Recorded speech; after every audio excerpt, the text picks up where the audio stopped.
Un Floridien a voyagé gratuitement sur plus de 120 vols pendant 6 ans, il risque jusqu'à 30 ans de prison. C'est une histoire digne d'un film à la Catch Me If You Can, mais bien réelle.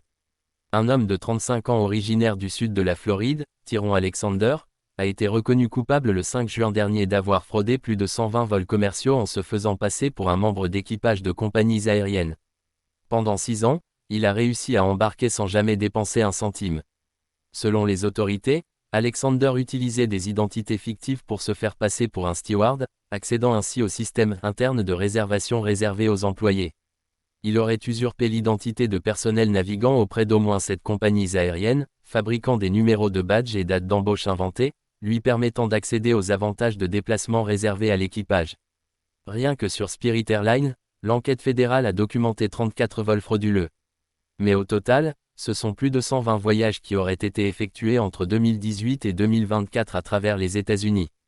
Il s'est notamment servi d'un système de réservation confidentiel appelé Spirit Jump Seats, normalement réservé au personnel aérien pour se déplacer gratuitement d'un aéroport à l'autre. L'affaire, révélée par le bureau du procureur des États-Unis et les autorités de transport, TSA, a été jugée à Miami.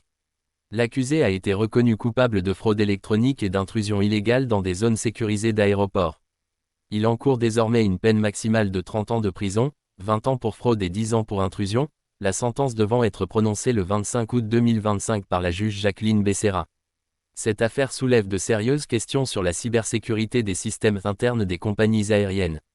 Elle met aussi en lumière les failles que des individus mal intentionnés peuvent exploiter dans des dispositifs normalement très surveillés.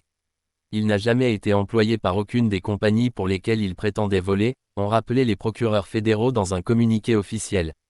Il a fabriqué de fausses identités, accédé illégalement à des zones de sécurité restreintes, et a voyagé comme s'il appartenait au personnel autorisé. Si cette fraude s'est longtemps déroulée sans alerte, c'est aussi parce qu'Alexander connaissait parfaitement les procédures internes. L'enquête fédérale, menée avec le soutien du Supervisory Air Marshal Antonio L. Pittman, a mis en lumière une stratégie minutieuse et répétée sur plusieurs années. En attendant sa condamnation, l'histoire de Tyrone Alexander fera date dans les annales de la justice américaine. Elle rappelle que la créativité humaine, quand elle flirte avec l'illégalité, peut faire décoller bien des fantasmes, avant l'atterrissage brutal.